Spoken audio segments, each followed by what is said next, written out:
لا حول ولا قوة إلا بالله العلي العظيم. حسبنا الله ونعم الوكيل، نعم المولى ونعم النصير. الحمد لله رب العالمين، والحمد لله الذي هدانا لهذا وما كنا لنهتدي لولا أن هدانا الله. ثم الصلاة والسلام على أشرف الأنبياء والمرسلين، خاتم النبيين، شفيع ذنوبنا وطبيب قلوبنا أبي القاسم محمد.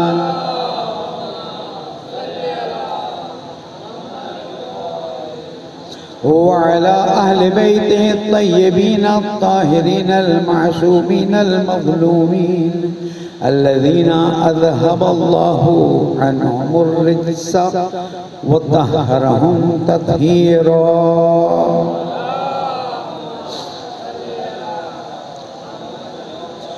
السلام عليك يا أبا عبد الله وعلى الأرواح التي حلت بفنائك.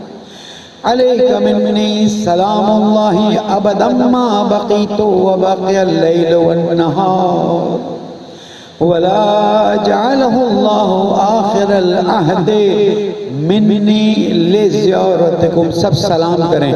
السلام على الحسين وعلى علي بن الحسين وعلى أولاد الحسين وعلى أصحاب الحسين.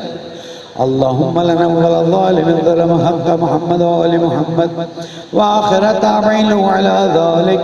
اللهم لعن الإصابة التي جاهدت الحسين وشايعت وبايعت وتابعت على قتله. اللهم لعنهم جميعا.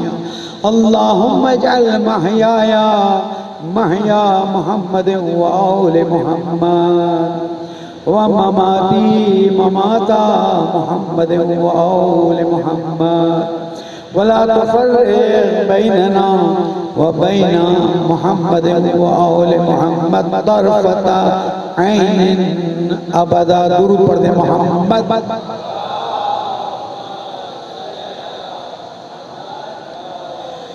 قال الله الحكيم في كتابه المبين. بسم الله الرحمن الرحيم. قل إن كنتم تحبون الله فاتبعوني يحببكم الله ويغفر لكم ذنوبكم. صدق الله العلي العظيم وصدق رسوله النبي الكريم. دعاؤں کی قبولی کے لیے، پریشانیوں کی دوری کے لیے، پرچم اسلام کی سربلندی کے لیے، پرچم کفر و نفاق کی نابودی کے لیے، تمام مومن مومنات جو بیمار ہیں ان کی شفا یابی کے لیے، ہم سب کی عاقبت بخیری کے لیے، ہمارے پیارے ملک پاکستان کے مسائل کے حل کے لیے اور تعجیل ظہور امام زمانہ. درود پڑھ دیں محمد و آل.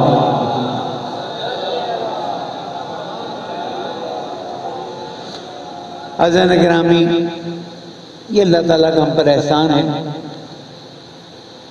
کہ ہمیں ایک ایسے مکتب سے وابستہ کر دیا ہے کہ جس مکتب کی باغ ڈور آج کے زمانے میں ایک معصوم کے ہاتھ میں ہے. ہم غیبت کے زمانے میں ہیں، اس کا انکار نہیں کیا جا سکتا. ہمارے 12ویں امام تشریف رکھتے ہیں، اس کا انکار نہیں کیا جا سکتا. درود پڑھنا تو بلند پڑھ دیں.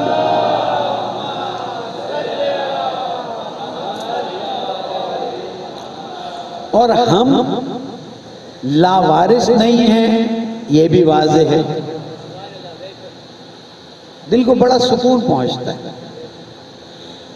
جس کی اولاد نہیں ہے وہ بھی پریشان، جس کے والدین نہیں وہ بھی پریشان.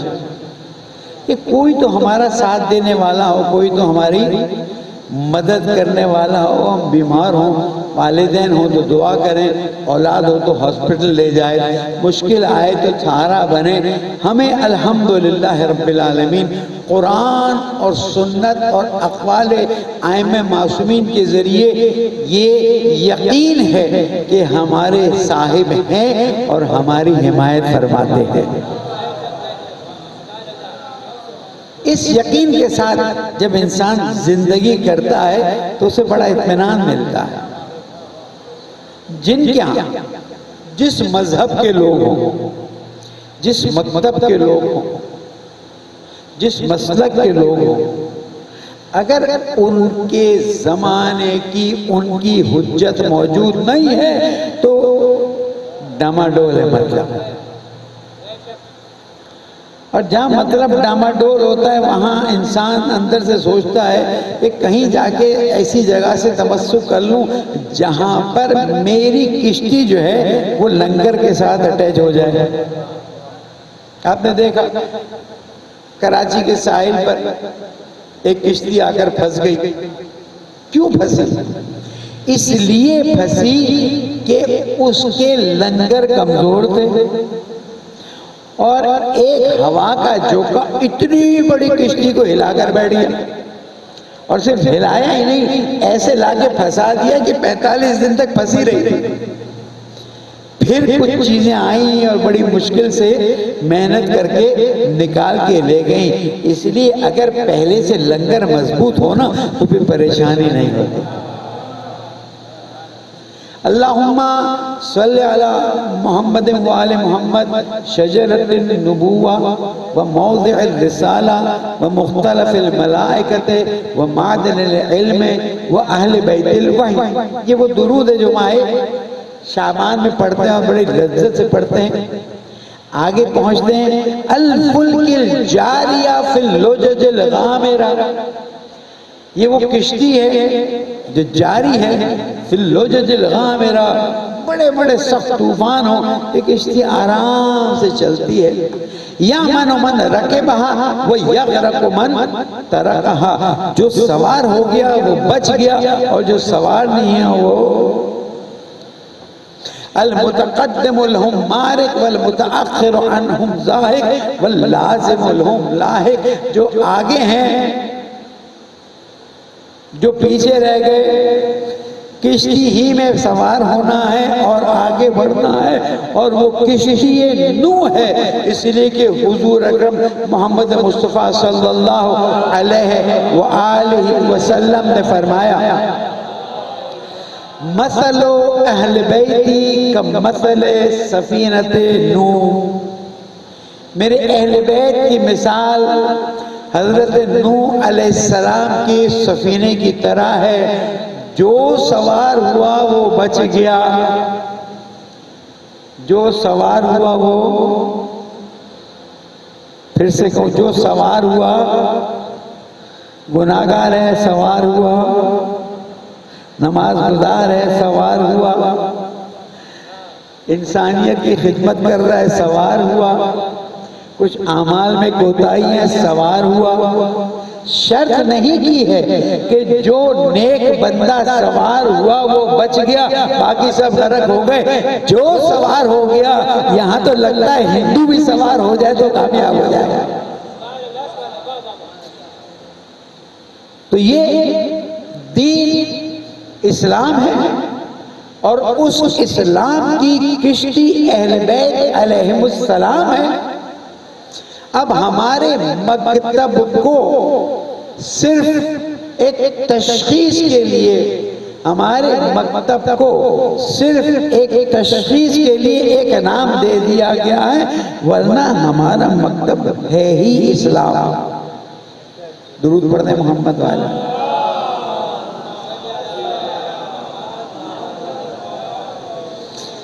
کہ ہمارا مکتب ہے ہی اسلام، اس لیے کہ اسلام مضبوط بنیادوں پر کھڑا ہے. اسلام کمزور بنیادوں پر کھڑا. آپ کہیں گے مولانا مضبوط بنیادیں کون سی ہیں اور کمزور بنیادیں کون سی ہیں؟ میرا موضوع نہیں لیکن صرف سمجھاتا ہوا نکل جاؤں. مضبوط بنیادیں وہ ہیں جن کو اللہ تعالیٰ نے مضبوط بنایا ہے، اور کمزور بنیادیں وہ ہیں جو سقیفہ بنی ساعدہ میں بنی. اب تم کہو کہ نہیں بھائی سقیفہ کی بنیادیں بھی مضبوط ہیں، تو میں نے آج جمعے کے خطبے میں ایک چھوٹا سا نقطہ عرض کیا ہے کہ اگر سقیفہ میں خلافت کی بنیادیں مضبوط ہوتی تو تم یزید پر آ کر اس خلیفہ کو لعنت نہ کرتے. اگر بنیادیں مضبوط ہیں تو پھر یزید کو بھی مانو، یزید کے بعد بھی مانو، یزید سے پہلے بھی مانو، سب کچھ مانو. اس لیے کہ یہ پیکیج ہے، یا پورا قبول کرو یا پورا چھوڑ دو. ہم نے پورا قبول کر لیا. درود پڑھ دے محمد والے.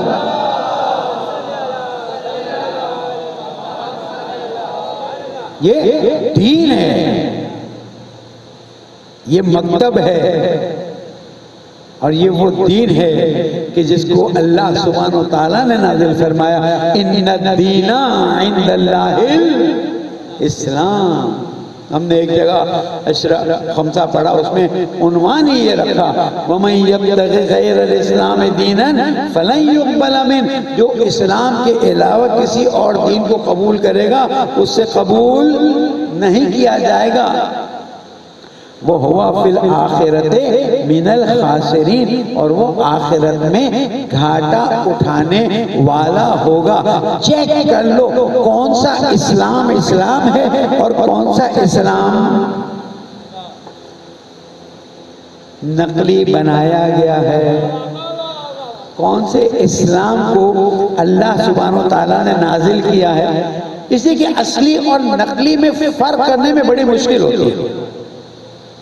اصلی اور نقلی میں فرق کرنا بڑا مشکل ہوتا ہے. اگر نقلی اصل جیسا نہ بنایا جائے تو لوگ اس میں فرق کر لیں گے اور فوراً اصلی کی طرف جائیں گے، نقلی کی طرف نہیں جائیں گے.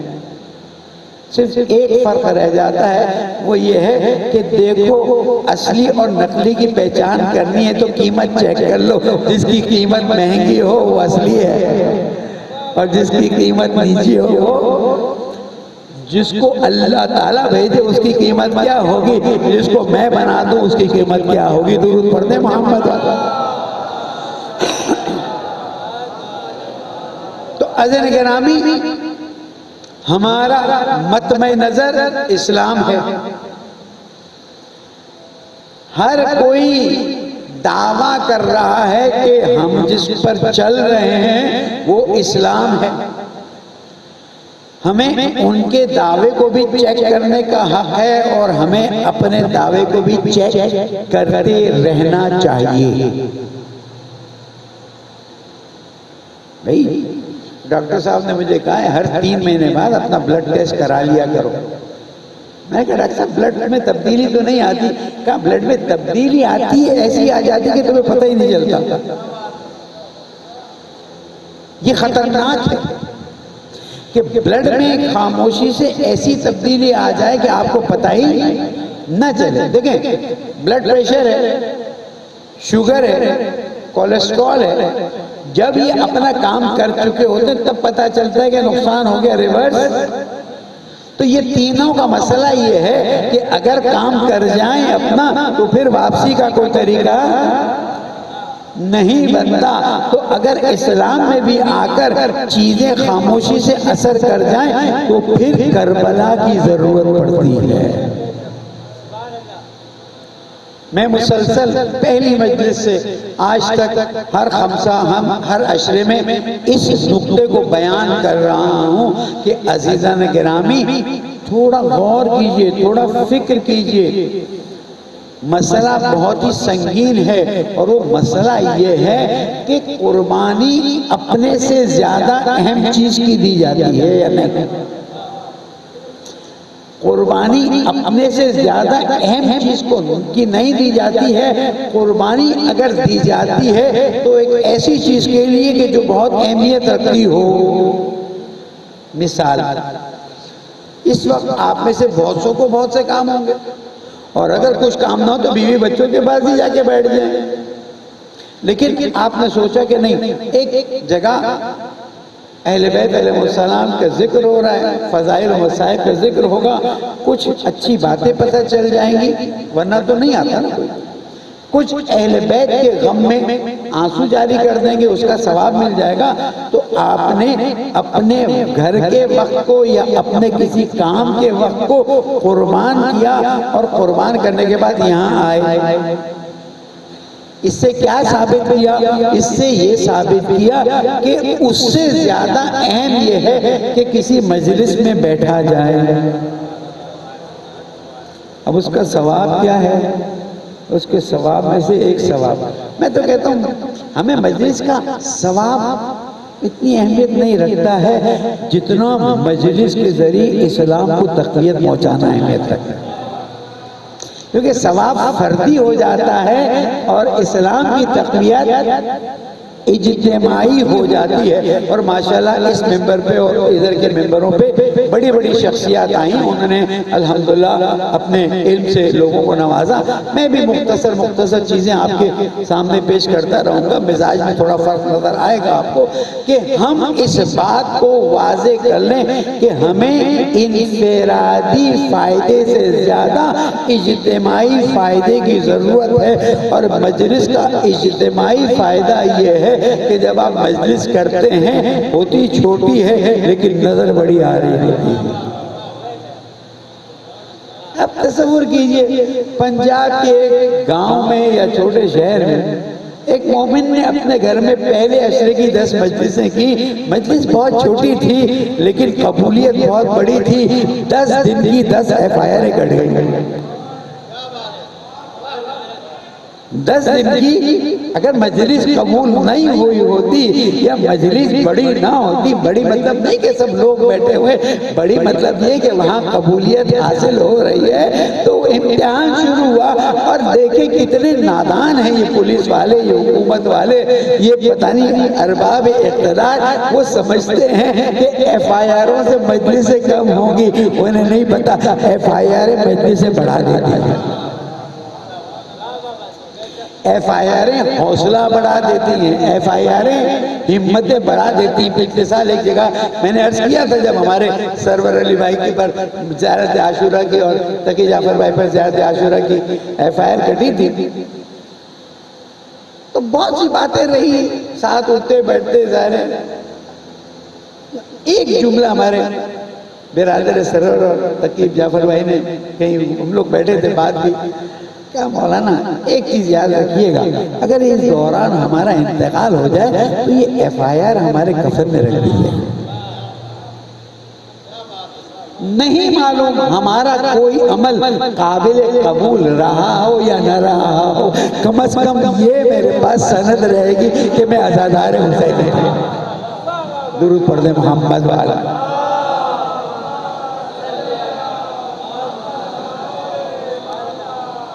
یہ FIR ہوں، یہ ماتم کے نشان ہو، یہ مجلسوں کی وجہ سے تکلیفیں اور زحمتیں اٹھانا ہو، یہ ہم کیوں کرتے ہیں؟ چھوٹی چیزوں کو چھوڑتے ہیں اور بڑے ٹارگٹ کی طرف جاتے ہیں، اس لیے کہ وہ ٹارگٹ اہم ہے۔ جو پوائنٹ سمجھانا چاہ رہا تھا، میں واپس آ رہا ہوں، وہ یہ ہے کہ عزیزان گرامی اس بات کی طرف توجہ کیجئے گا ہر مجلس میں، ہر گفتگو میں، ہر قدم پر، کہ کیا وجہ ہے کہ جنت کے جوانوں کے سردار کو قیام کرنا پڑا، یہاں تک کہ سب کچھ قربان کر دیا تاکہ اسلام باقی رہے۔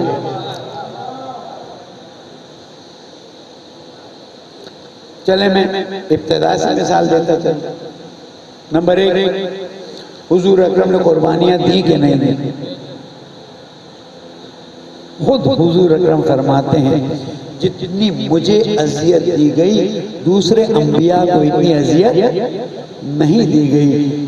مولانا دوسرے انبیاء کو تو بڑی سخت تکلیفوں کا سامنا کرنا پڑا، ہاں لیکن وہ چھوٹے نبی تھے، زیادہ تکلیفیں تھی تو حرج نہیں ہے۔ یہ کائنات کی عظیم ترین شخصیت ہے، چھوٹی سی بھی اذیت جو ہے شان کے حساب سے بڑی ہو جاتی ہے۔ فرماتے ہیں میں نے صبر کیا تاکہ دین اسلام آگے بڑھے۔ بس اسلام اوپر، نبی کہہ دیجئے نا، ڈرنے کی تو بات نہیں، اس میں شان رسالت میں کوئی توہین تو نہیں. کوئی یہ تو نہیں کہہ سکتا نبی اوپر اسلام نہیں. کوئی کہے گا تو پھر مناظرہ کرنا پڑے گا. اسلام اوپر، اسلام کے لیے نبی کو بھیجا گیا. نبی کے بعد ایک ہی شخصیت ہے میرے مولا. اگر اسلام میرے مولا کو عزیز نہ ہوتا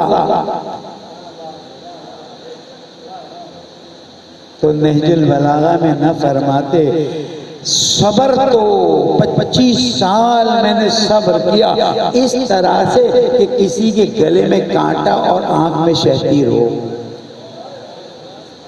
میرے مولا آپ پر سلام، آپ کی اذیتوں پر سلام، آپ کی تکلیفوں پر سلام. اسلام اتنا اہم ہے کہ آپ 25 سال اسلام کے لیے صبر فرما رہے ہیں.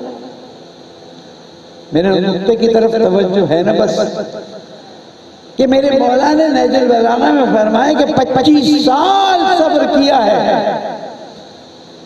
کیوں صبر کیا ہے چھوڑ دیجئے، فعلاً ہمارا نقطہ نہیں ہے. 25 سال صبر کیا ہے اس شخص کی طرح کہ جس کے گلے میں کانٹا اور آنکھ میں شہد. آپ نے ایک واقعہ سنا ہوگا، میں نے کئی جگہ اور بھی سنا ہے، کئی بار سنا ہوگا، لیکن میں اپنے انداز میں بیان کرتا ہوں. میرے مولا کے بعد 2 خواتین کو لایا گیا، ایک بچہ لایا گیا.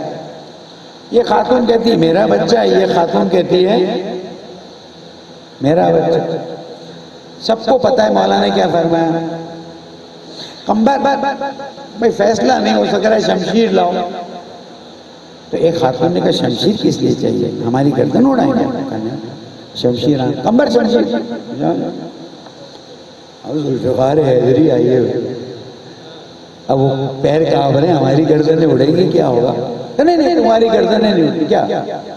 اب ایسا کرتے ہیں نا، تم لوگ دونوں میں سے فیصلہ تو ہو نہیں سک رہا ہے، ایسا کرتے ہیں اس کو 2 ٹکڑے کر دیتے، ایک تو رکھ لے، تو رکھ لے. یہاں تک سنا تھا نا، میرا بچہ بھی کہہ رہا ہے مولا میں نے سنا تھا ایک تو رکھ لے، ایک تو رکھ لے. کیا ہوا؟ ایک میں نے اس کو دے دے، نہیں چاہیے. مانا کہ بچہ اس کا کہ علی یہ کیا فیصلہ ہو گیا؟ بچہ اس کا. جا اس سے پوچھو کیوں 2 ٹکڑے کرنے سے منع کر رہی ہے، کیوں 2 ٹکڑوں سے روک رہی ہے. اس کو بلایا، رو رہی تھی. کیوں تو نے بچے کو 2 ٹکڑے ہونے سے روکا؟ کہا زندہ ہوگا تو دیکھ تو سکوں گی، کل کو اس کی شادی ہوگی تو خوشی تو منا سکوں گی، اس کے بچے ہوں گے تو دیکھ کے آنکھ کو تو ٹھنڈک. 2 ٹکڑے کریں گے تو میرے لیے ہمیشہ کے لیے مردہ ہو جائے گا. میرے مولا نے فرمایا دیکھا جو اصلی ہوتا ہے وہ ایسا درد رکھتا ہے. مجھے نہیں معلوم واقعہ یہ واقعہ ایسا ہے یا نہیں، لیکن میرا دل کہتا ہے کہ یہ واقعہ میرے مولا اور سامنے والوں کے درمیان کا ہے. اسلام وہ بچہ ہے کہ جس کی خاطر جب کہا گیا بھائی 2 ٹکڑے کر لو، ایک علی لے جائے ایک وہاں لے جائے، علی نے کہا نہیں ٹکڑے مت کرو، ابھی تم رکھے رکھو، میرا حسین کربلا میں آئے گا پورا اسلام واپس آ جائے گا.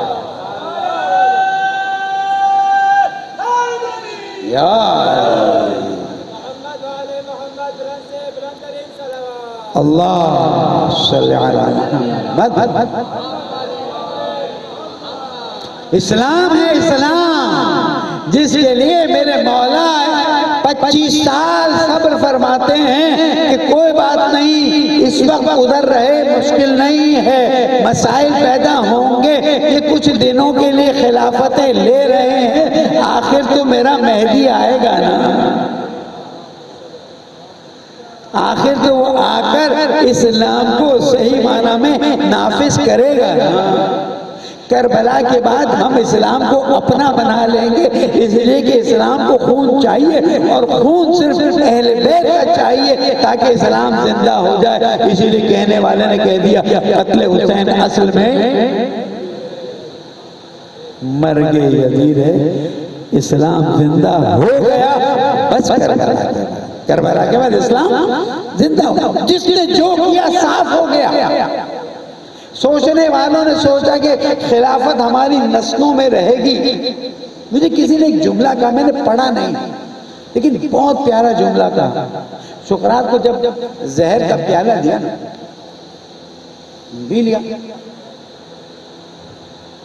جب جا رہا تھا بالکل حالت خراب تھی، بستر پہ لٹا دیا. ایک شاگرد آیا اور آ کے کہا کہ استاد آپ کو زہر پلا دیا گیا. کہا نہیں چینی والا شربت پلایا ہے. کہا نہیں وہ زہر تھا. کہا اگر زہر ہوتا تو سقراط کی فکر کو موت آتی، ابھی صرف سقراط کو موت آ رہی ہے.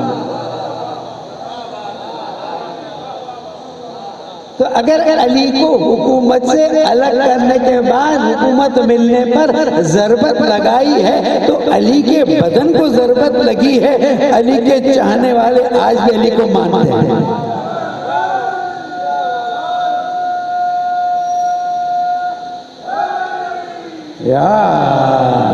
اور ایسا مانتے ہیں بس پتہ چلا کہ بدن اہل بیت کو ضرب لگاتے رہے، امام حسن کو زہر پلاتے رہے، باقی اماموں کو زہر پلاتے رہے، امام شہید ہو گئے. امامت شہید.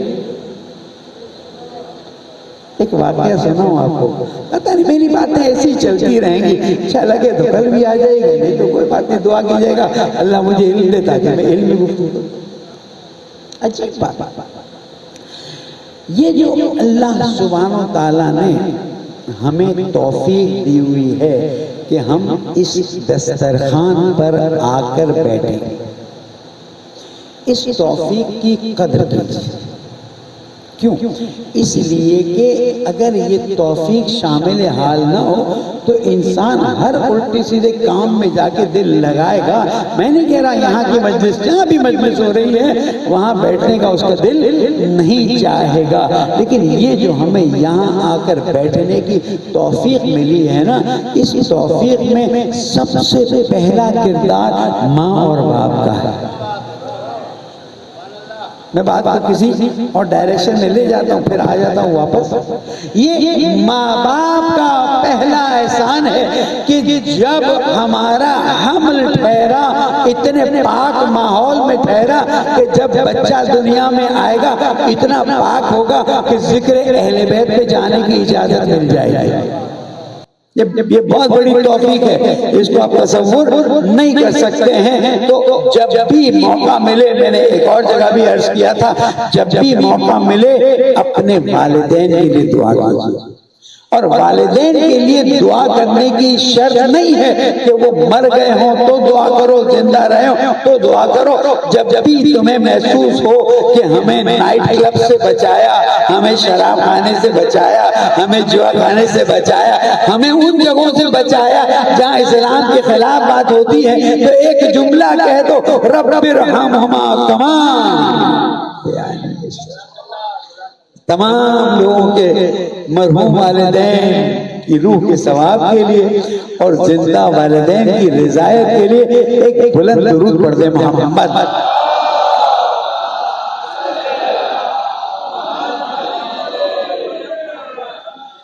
تو یہ برکت ہے اہل بیت علیہ السلام کے در پر رہنے کی. گناہگار ہے، خطاکار ہے، جیسا بھی ہے وہ چاہتے ہیں، اس لیے کہ غیبت کے زمانے میں احسان جتانے کی خواہش تو نہیں رکھتا، لیکن یہ کہنے کا حق رکھتا ہوں غیبت کے زمانے میں ہم ہی تو ہیں جو کہتے ہیں الاجل یا مولا. جمعہ آتا ہے منتظرین امام مجلس سے کراتے ہیں، جمعہ آتا ہے دعائیں نطبہ پڑھتے ہیں، نماز جمعہ میں جاتے ہیں تو زمانے کے امام کو یاد رکھتے ہیں. تو اس نقطے کی طرف توجہ دلانا بھی ضروری ہے کہ تھوڑا اپنی قدر کی طرف توجہ کیجیے.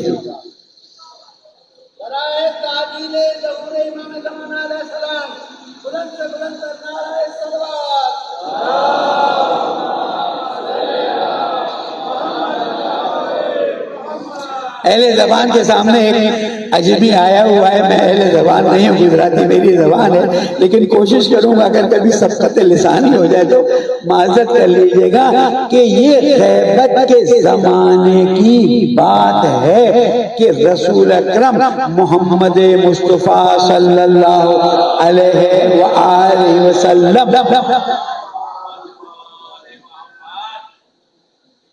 فرماتے ہیں، اصحاب تشریف فرما ہیں، اخوانی اخوانی، اتنی عربی تو آپ سب سمجھتے، میرے بھائی میرے بھائی۔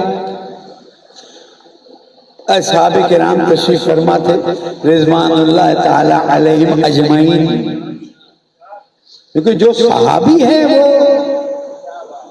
اس کو تو آپ کچھ نہیں کر سکتے نا۔ اب جو سورہ منافقون والا ہے اس کا نہیں معلوم کیا کہنا ہے، تو ہم سورہ منافقون اور سورہ برات والوں کو سائڈ پہ نکال دیں گے، 4 دن میں مختصر تذکرہ ان کا بھی کر دیں گے، لیکن جو سورہ منافقون میں شامل نہیں ہے، جو قرآن کی ان آیتوں میں شامل نہیں ہے کہ جس میں اللہ تعالیٰ نے تنبیہ فرمائی ہے، ان سب پر درود پڑھ دے محمد والے۔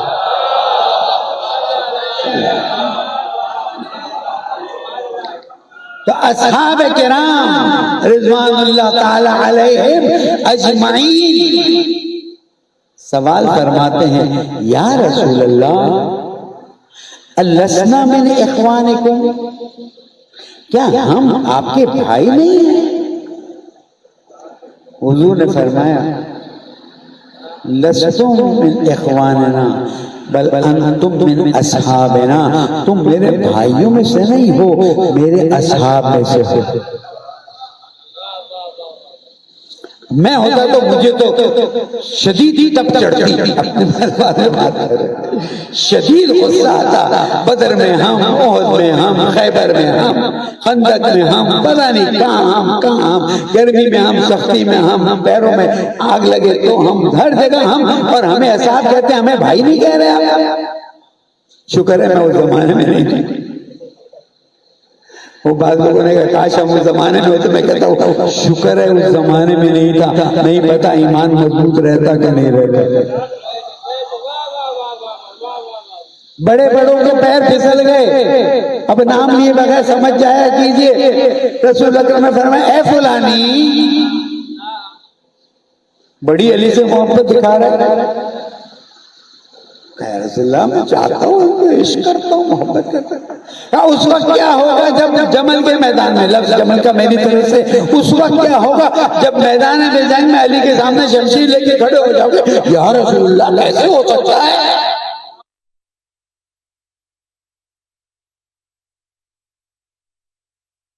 تو مجھ سے اتنی محبت کا اظہار کر رہا تھا، اتنی محبت کا اظہار کر رہا تھا، اور رسول نے فرمایا تھا کہ اے فلاں، اگر تیرے سامنے علی آیا میدان میں اور تو نے شمشیر کھینچی ہوگی تو تیرا کیا ہوگا؟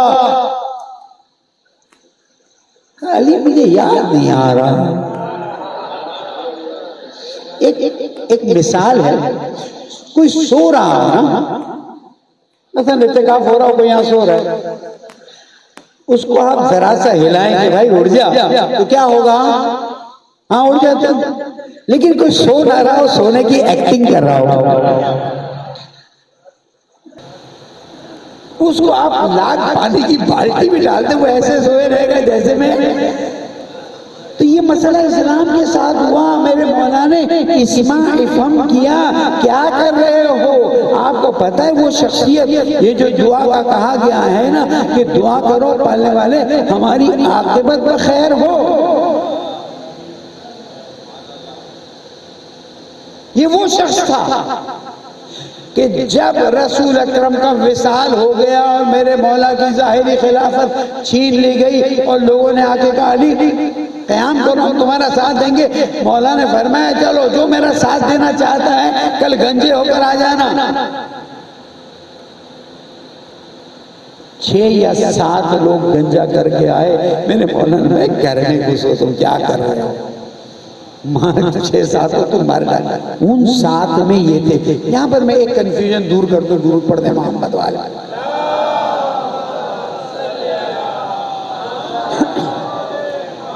میں اس واقعے پہ آ جاؤں گا اصحابی، لیکن نقطہ آیا ہے تو سمجھا دوں، شاید نہ پہنچ سکوں اور شاید اور لوگوں کی طرف توجہ اس طرف نہ ہو۔ ایک بات کہی گئی ہے ایک کسی ویڈیو کلپ میں یوٹیوب پہ کہ شیعہ سارے مثلاً وہ ہو گئے ہیں اس لیے کہ انہوں نے چھٹے امام سے یہ حدیث نقل کی ہے، ارتد الناس الا ستہ یا سبعہ، مرتد ہو گئے سب رسول اکرم کے بعد سوائے 6 یا 7 تھے۔ اچھا حدیث ہے، لیکن اس سے مراد یہ نہیں ہے کہ ان 6 یا 7 کے علاوہ باقی سب اسلام سے خارج ہو گئے۔ انہوں نے ولایت مولا کائنات سے چہرہ نہیں پھیرا، وہ شخصیتیں 6 یا 7 تھیں۔ تو ارتد الناس الا ستہ یا سبعہ جو بیان کیا گیا ہے، اس سے مراد یہ ہے کہ ولایت مولا کائنات سے سب غدیر میں لیا تھا نا، غدیر میں عہد لیا تھا نا، غدیر میں وعدہ کیا تھا نا، بیعت کی تھی نا، اس کے بعد پھر گئے۔ معصوم نے فرمایا سب پھر گئے سوائے 6 یا 7 کے۔ تو وہ مولانا صاحب کہتے ہیں کہ بھائی شیعوں نے تو سب کو ہی کافر قرار دے دیا، شیعوں نے کسی کو کافر قرار نہیں دیا، تمہاری سوچ نے کافر قرار دیا، اس لیے کہ تمہاری سوچ خوارج والی سوچ ہے، اور خوارج والی سوچ یہ ہے کہ جس نے گناہ کیا وہ کافر ہو گیا، جب تک توبہ نہیں کرے گا تب تک وہ اسلام میں داخل نہیں ہو سکتا ہے۔ اس لیے اس بات کو اگر ہمارے جوانوں سے اہل سنت حضرات پوچھیں تو ان کو واضح طور پر فرما دیں ارتدہ یعنی پلٹ گئے، یہ جو 6 یا 7 باقی رہ گئے وہ میرے مولا کی ولایت پر باقی رہ گئے، اور ان 6-7 میں وہ 7 تھے جو جمل میں سامنے آ گئے، انہوں نے بھی گنجا کرایا ہوا تھا۔ اس لیے میرے 4 دنوں میں اس بات کی طرف توجہ دلاؤں گا کہ سیٹسفائی ہو کر نہ بیٹھ جائیں۔ رسول اکرم کو دیکھا ہوا، امام علی کو دیکھا ہوا، امام حسن کو دیکھا ہوا، امام حسین کو دیکھا ہوا، لیکن اندر سے کوئی چیز ایسی اٹھتی ہے کہ سب کو دیکھنے کے باوجود بھی دل سے نکل جاتا ہے۔ ہو سکتا ہے منبر پہ بیٹھنے کی خواہش، آپ کی بات کیوں کروں میں اپنی بات کی، پبلک میں واہ واہ ہونے کی خواہش، پبلسٹی کی خواہش، بڑا لفافہ ملنے کی خواہش، یہ چھوٹی چیزیں نہیں۔ میں تو موقع ملا ہے تو بھول جاتا ہوں کہ کس نے بلانا ہے کس نے نہیں بلانا۔ میرے بھائیوں، اگر دیکھا جائے نا تو اس لفافے کی کوئی حیثیت نہیں ہے جتنا ثواب مجلس پڑھ کے کسی کی ہدایت سے ملتا ہے۔ اس کا مطلب نہیں آپ لوگوں کے لفافے ختم کر دیں، لیکن جو لفافوں کے پیچھے ٹائم فکس کرتے ہیں، لفافے فکس کرتے ہیں، ان کو میری طرف سے پیغام دیجئے کہ مولانا فرما رہے تھے کہ مجلس کا ثواب کتنے میں بیچو گے؟ میں تو کڑوی باتیں کرتا ہوں اسی لیے کم بلاتے ہیں۔ مجلس کا ثواب کتنے میں بیچو گے؟ جتنے میں چاہیے، 1 کروڑ چاہیے 2 کروڑ لے جاؤ، لیکن اتنا یاد رکھ لو کہ ثواب تمہارا چلا جائے گا، پیسہ تمہارا زیادہ جلدی چلا جائے گا۔ کیسے ثواب کو روک سکتے ہیں؟ میں بات کو واپس لے کر آتا ہوں۔ یہاں پر رسول اکرم نے کیا فرمایا؟ اخوانی اخوانی، یا رسول اللہ لسنا من اخوانکم، ہم آپ کے بھائی نہیں ہیں، بھائی انتم اصحابی، تم میرے صحابی ہو۔ اے رسول اللہ ہم اتنی محنت، اتنی مشقت، اتنا آپ پر فدا فدا فدا، لیکن تم میرے بھائی نہیں۔ میرے بھائی وہ ہیں کہ جو ایک ایسے زمانے میں آئیں گے جس زمانے میں ہم میں سے کوئی بھی نہیں ہوگا، ہمیں انہوں نے دیکھا نہیں ہوگا، ان کے ایمان کی منزلت بہت اونچی ہوگی، اس لیے کہ انہوں نے دیکھے بغیر ہماری باتوں کو سن کر نہ صرف ہم پر ایمان لائیں گے بلکہ ہم سے عشق کریں گے۔ دیکھ لیجئے، ہے کسی نے رسول اکرم کو دیکھا زندہ؟ میں تو کہتا ہوں خواب میں بھی نہیں دیکھا۔ ہے کسی نے مولا کائنات کو دیکھا؟ ہے کسی نے امام حسن کو دیکھا؟ ہے کسی؟ کیا ہمارے ایمان کی اتنی قدر نہیں ہے کہ رسول اکرم فرمائیں اخوانی اخوانی، میرے بھائی مومنوں، اور اگر کہیں مومنات میری آواز سن رہی ہوں، تم رسول کے بھائی ہو، تم رسول کی بہن ہو، اس لیے کہ تم نے دیکھا نہیں، تم نے سنا، دلیل دیکھی، اطمینان آیا، تم ایمان لے آئے، یہاں تک ایمان لے آئے کہ تم نے یہ کلمہ پڑھا، لا الہ، پڑھ لیں، لا الہ محمد علی وسیع و خلیفتہ، نعرہ حیدری تو لگا دے یا یہ ہماری رگوں میں بسا۔ کس نے علی کو دیکھا؟ کس نے رسول اکرم کو دیکھا؟ کس نے ان ہستیوں کو خواب میں دیکھا؟ مجھے نہیں معلوم۔ کوئی آ کے کہہ دے میں مان لوں گا، اس کے باوجود بیٹے شہید ہوئے، ماں کے فاتح پر گئے، شہید قرابی اللہ تعالیٰ رحمت کرے۔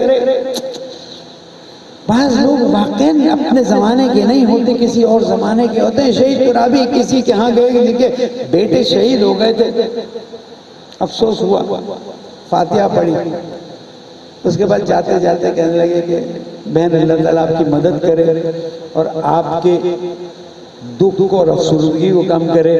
عجیب بہن ہے، مجھے نہیں معلوم وہ کون تھی، آج کہاں ہیں، کیا ہے۔ لیکن مولانا یہ تو دو بیٹے ہیں، جتنے ہوتے سب حسین کی راہ میں فدا۔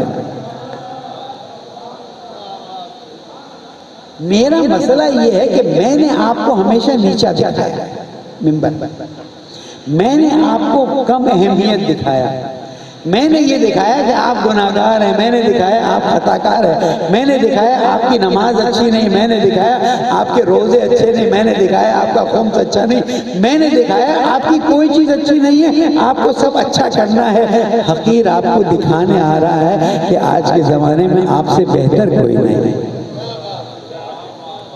آج کے زمانے میں آپ سے اچھا کوئی نہیں، یعنی آج کے زمانے کا شیعہ بہترین شیعہ ہے، اس لیے کہ گولیاں کھاتا ہے، دھماکے برداشت کرتا ہے، تکلیفیں اٹھاتا ہے، لیکن ایک کام کرتا ہے، اسلام کا پرچم اوپر رکھتا ہے۔ یہ ہمارے لیے تکبر کی بات نہیں ہے، لیکن اللہ تعالیٰ قرآن میں فرماتا ہے وَأَمَّا بِنِعْمَتِ رَبِّكَ فَحَدِّثْ، اللہ تجھے نعمتیں دیتا ہے نا، ان نعمتوں کو بیان کر۔ بڑی گاڑی دی ہے، شکر کر، بیان کر۔ بڑا مکان دیا ہے، شکر کر، بیان کر، نعمتیں بیان کر۔ پالنے والے، ولایت مولا کائنات سے بڑی نعمت کیا ہے؟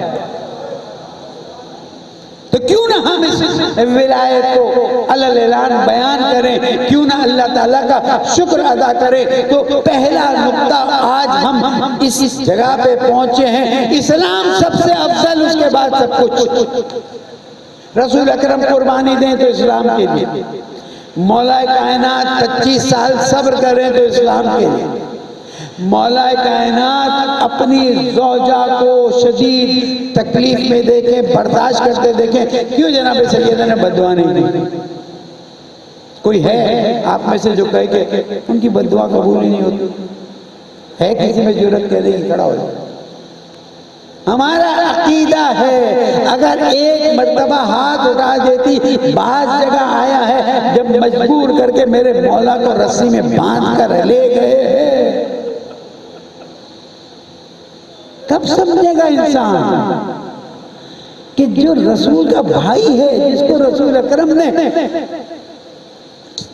کیا فرماتے ہیں اہل سنت کے علماء، 300 آیتیں اس کی شان میں، 5000 صحیح حدیثیں ان کی شان میں، اور ان کو رسی باندھ کر لے جایا جا رہا تھا۔ جناب زہرا نے بعض جگہ آیا ہے بال کھولے تھے گھر میں بیٹھ کر، یا ہاتھ اٹھائے تھے، جناب ابو ذر کو میرے مولا نے بھیجا، ابو ذر جلدی جاؤ، میں مسجد نبوی کے ستونوں کو اٹھتا دیکھ رہا ہوں، اگر زہرا نے دعا کر دی کوئی نہیں بچے گا۔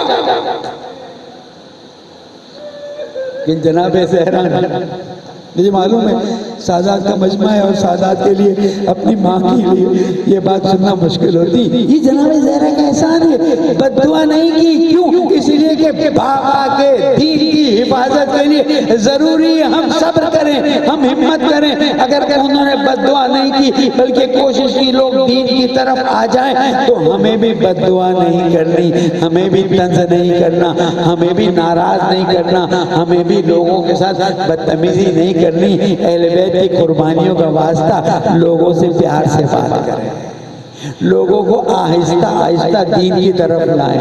آپ نفرتیں پیدا کریں گے, آپ چند منٹ کے لیے تو لوگوں کو خوش کر دیں گے, اچھل اچھل کے نعرے لگ جائیں گے, لیکن اس کے بعد جب کلپیں باہر جاتی ہیں, اس کے بعد جب باتیں باہر جاتی ہیں تو مجھے یقین ہے جناب زہرا فرماتی ہوں گی اے ذاکر تو نے اپنی مجلس کو تو بہت اچھا بنا لیا لیکن میرے دین کو نقصان پہنچا دیا.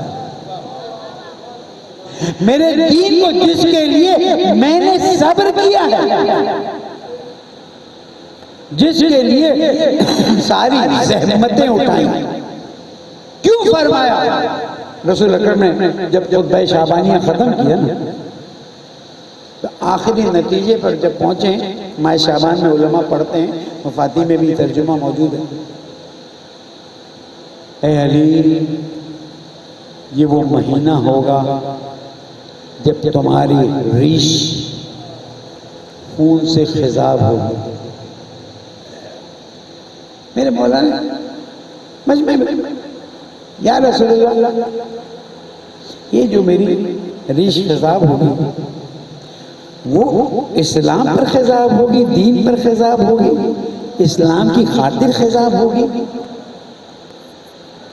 میں بہت باریک نقطہ بیان کر کے گزرنا چاہتا ہوں تاکہ مجلسوں کا جو ٹرینڈ جا رہا ہے اسے کنٹرول کیا جا سکے, اور اگر کنٹرول نہیں کر سکتے تو کم از کم ہم اس میں شریک نہ ہو جائیں. امام بارگاہوں کا فلسفہ ہم کیا بتاتے ہیں, بھئی ہم نے مسجدوں میں مجلسیں اس لیے نہیں رکھی, امام بارگاہیں ہندوستان میں اس لیے بنائی, بزرگ موجود ہیں میری بات کی تائید کریں گے, علماء نے منبر سے پڑھا ہے تاکہ غیر مسلمان بھی آنا چاہے تو آئے. اس لیے کہ اس دین کے لیے اللہ کے حبیب نے قربانی دی, حبیب کے حبیب نے قربانی دی, حبیب کی بیٹی نے قربانی دی, دونوں نواسوں نے قربانی دی, تاکہ دوسرے آئیں سنیں اور اس کے بعد سوچنے پر مجبور ہو جائیں کہ باتیں تو پتے کی ہو رہی ہیں, باتیں تو دلیل کے ساتھ ہو رہی ہیں, کیوں نہ اس کی فکر میں آگے بڑھا جائے. یقین کیجئے مجالس عزا زمانے میں جب وہ مجالس عزا ہوتی تھی, جو تبلیغ ہوتی تھی, اس زمانے میں مجلسوں میں بعض اوقات شیعوں سے زیادہ اہل سنت آیا کرتے تھے, کیونکہ اسلام سے تو سب کی محبت ہے نا, اسلام سے سب کی محبت ہے, اہل بیت سے بھی سب کی محبت ہے. ہم وہ 17-18 سال جو ٹی وی پہ آتے جاتے رہے تو انٹرویل میں جب ہم بیٹھتے تھے تو مجھے اہل سنت کے علماء اطمینان دلاتے ہیں, مولانا یہ مت تصور کیجئے کہ ہمیں اہل بیت سے محبت نہیں ہے, ہمیں بھی اہل بیت سے محبت ہے, اور ہمارا عقیدہ یہ ہے کہ اگر ہم اہل بیت سے محبت چھوڑ دیں گے تو ہم خارجی ہو جائیں گے. توجہ ہے نا میری بات کی طرف. تو میرے مولا نے اس ضربت کو برداشت کیا اور پوچھا یا رسول اللہ اب سلامت دینی, میں سالم رہوں گا, میرا دین سالم رہے گا, دین کی حفاظت ہو جائے گی میرے سر پہ ضربت لگنے سے. رسول اکرم نے فرمایا نعم یا علی, تمہاری ضربت سے دین کی حفاظت ہوگی. تو میرے مولا نے یہ نہیں کہا کہ مولانا یا رسول اللہ میں صبر کروں گا, میرے مولا نے فرمایا یا رسول اللہ پھر یہ مت پوچھئے کہ میں کیسے صبر کروں گا, یہ پوچھئے کیسے شکر کروں گا. اپنے مولا کی عظمت کو بیان کرو, اپنے مولا کی عظمت کو بیان کرو. کون تمہیں روکتا ہے, لیکن اپنے مولا کا مقابلہ ایسوں سے کرتے ہو جن سے مقابلہ ہو ہی نہیں سکتا. یہاں تک کہ نہج البلاغہ میں میرے مولا فرماتے ہیں افسوس وہ زمانہ آ گیا ہے کہ لوگ علی اور فلاں کا مقابلہ کرتے ہیں, علی کہاں وہ کہاں. میں ظلم کرتا ہوں نا میرے مولا، اس لیے کہ میری مجلس چمک جائے، اس لیے کہ زیادتی ہے، ظلم ہے، اسلام سب سے اوپر، اور اسلام کے لیے تمام قربانیوں کے عروج کو دیکھنا ہے تو کربلا میں نظر آتی ہے۔ کربلا کس لیے؟ 2 مہینے 8 دن عزاداری کس لیے؟ میرا تھوڑا لہجہ سخت ہو جاتا ہے، میں معذرت خواہ ہوں، لیکن درد دل رکھتا ہوں اس لیے بیان کرتا ہوں۔ میری کسی کو کی بھی، جب میں کہتا ہوں دوسروں کی دل آزاری نہ کرو تو اپنوں کی دل آزاری میں کیسے کروں گا؟ لیکن بعض مرتبہ دوائی کے قطرے کڑوے ہوتے ہیں، مجھے پلانے پڑتے ہیں، اور میں تشیع کے پاکستان کے ایک مرکز میں بیٹھا بات کر رہا ہوں، ذمہ داری سے بات کر رہا ہوں کہ ہمیں اپنی مجلسوں کو اتنا خوبصورت بنانا چاہیے، اتنا اچھا بنانا چاہیے کہ لوگ شوق سے آئیں۔ مجھے یاد ہے، اللہ رحمت کرے اس شخص پر، میرے محمود بھائی کرسچن دوست آتے جاتے رہتے تھے، تو شغل میں یار چلو تمہاری مجلس ہوتی ہیں ہم بھی چلیں گے، پھر چلے گئے رات کو نہاری شہری کھانے کے لیے، آج مجلس میں بیٹھتا تھا، پھر وہاں سے چلے جاتے تھے بنس روڈ نہاری واری کھانے کے لیے۔ اس مجلس میں آتے آتے اس کے ذہن پر اتنا اثر ہوا کہ نہ صرف اس نے اسلام قبول کیا بلکہ شیعہ ہو گیا۔ یا درود پڑھ دے محمد۔ یا علی، میرے مولا جب یمن کی طرف جا رہے تھے، میں وقت پہ ختم کر دوں، رسول اکرم نے فرمایا یا علی یمن کی طرف جا رہے ہو، میری طرف سے یاد رکھنا جہاں جہاں سورج چمکتا ہے سب جگہ اگر وہ سونا بن جائے اور وہ تم اللہ کی راہ میں صدقہ دے دو،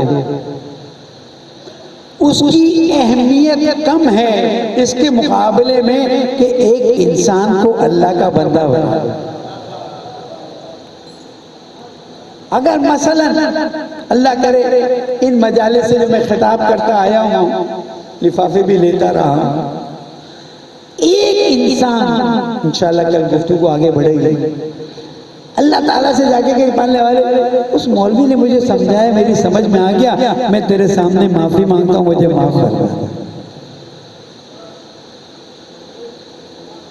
آپ کو نہیں معلوم ہے، کل میں انشاءاللہ زندگی رہی تو حدیث سناؤں گا، آپ حیران ہو جائیں۔ میرے چاروں دن میں کوئی موضوع نہیں ہے سوائے اس کے کہ اللہ سے محبت کرو، اللہ سے دوستی کرو۔ جب اللہ سے محبت ہو جائے گی، اللہ سے دوستی ہو جائے گی تو اللہ کے دین سے بھی محبت ہو جائے گی، اللہ کے حبیب سے بھی محبت ہو جائے گی، اس کی آل سے بھی محبت ہو جائے گی، قرآن سے بھی محبت ہو جائے گی، اور زندگی اتنی خوبصورت ہو جائے گی کہ انسان تصور نہیں کر سکتا۔ بہت اہم ہے، جب تک اللہ سبحانہ و تعالیٰ سے ہم محبت نہیں کریں گے، جو آیت سرنامہ کلام بنائی ہے سورہ آل عمران آیت نمبر 31، بسم اللہ الرحمن الرحیم، قل اے میرے نبی فرما دیجئے ان کنتم تحبون اللہ۔ ابھی تک تو عذاب کی باتیں ہوتی تھی، ابھی تک تو سیدھا جہنم میں ڈالنے کی باتیں ہوتی تھی، ابھی تک تو پتہ نہیں کیا کیا باتیں ہوتی رہی۔ اللہ تعالیٰ فرما رہے ہیں میرے حبیب ان سے کہہ دو ان کنتم تحبون اللہ، پڑھنے والے محبت کی باتیں کب سے شروع ہو گئی؟ اگر تم اللہ سے محبت رکھتے ہو، میرے حبیب ان سے کہہ دو اگر تم اللہ سے محبت رکھتے ہو نا تو ایک چھوٹا سا فتبعونی، رسول کا اتباع کر لو۔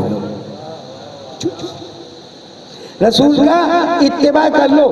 اگر تم محبت کرتے ہو تو نشانی تو دکھانی چاہیے. مجھے کوئی پوچھ رہا تھا مولانا یہ داڑھی کیسے واجب ہو گئی, کب واجب ہو گئی, کون سی آیت, کون سی حدیث؟ میں نے کہا مجھے کچھ نہیں پتا ہے, میں اتنا جانتا ہوں کہ 12 اماموں کی داڑھی تھی, میرا دل چاہا میں رکھ لوں. بھائی فرشتے آگے خبر میں پوچھیں گے نا کہ ہے کوئی نشانی, نہ کوئی کارڈ ہوگا نہ کچھ ہوگا, چہرے پہ داڑھی ہوگی, بولے تو لگتا ہی علی والا ہے نا. تو اب یہاں پر اللہ تعالیٰ بس ان کنتم تحبون اللہ, سورہ آل عمران آیت نمبر 31, اگر تم اللہ سے محبت کرتے ہو تو بس اتنا کرو کہ رسول کا اتباع کرو. اور جیسے ہی تم رسول کا اتباع کرو پتہ ہے کیا ہوگا؟ یحببکم اللہ, اللہ تم سے محبت کرنے لگے گا. کہاں تھی یہ آیت, کہاں چھپی ہوئی تھی؟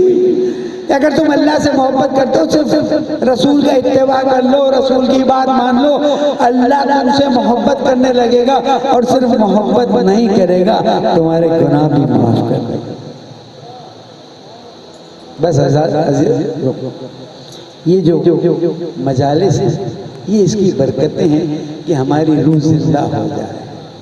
یہ جو مجالس ہیں اس کی برکتیں ہیں کہ ہم اہل بیت کے غم میں شامل ہو جائیں. چھٹے امام سے کسی نے سوال کیا, مولا اتنا بتا دیجئے کہ مومن کی نشانی کیا ہے؟ مولا نے فرمایا مومن کی بہت چھوٹی سی نشانی کا بتا دیجئے. کہا ہماری خوشی میں خوش ہو جائے, ہمارے غم میں غمگین ہو جائے.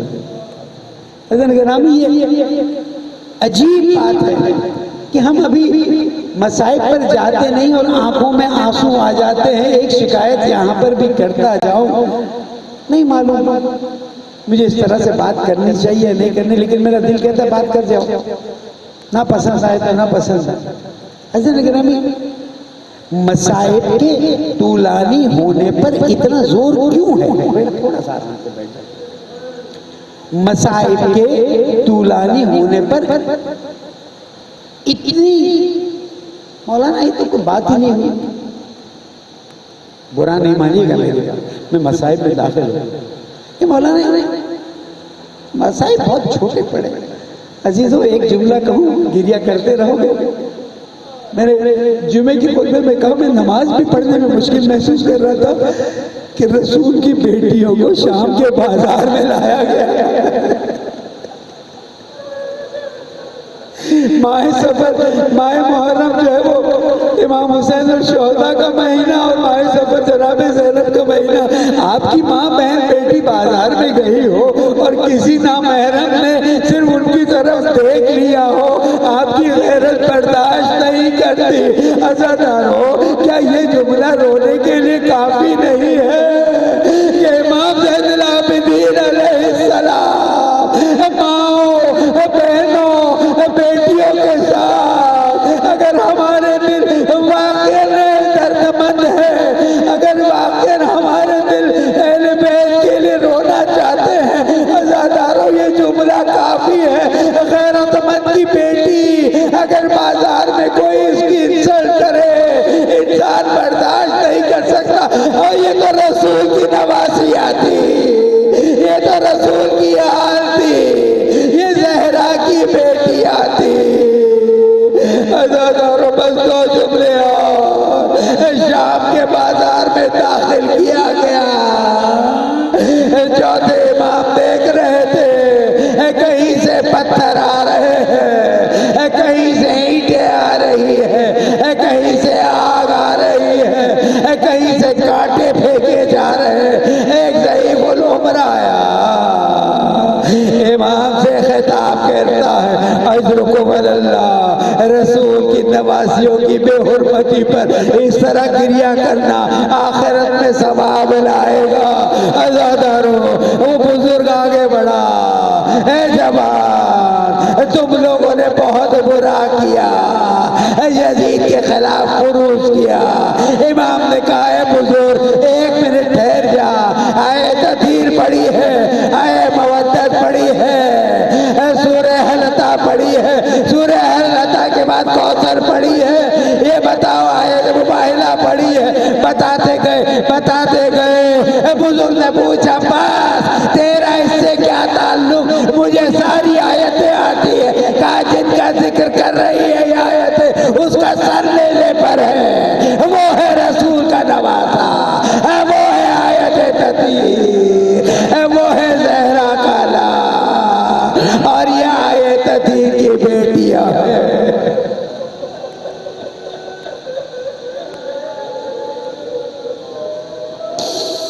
الا لعنت اللہ علی القوم الظالمین وسيعلم الذین ظلموا آل محمد ای منقلب ینقلبون انا للہ و انا الیہ۔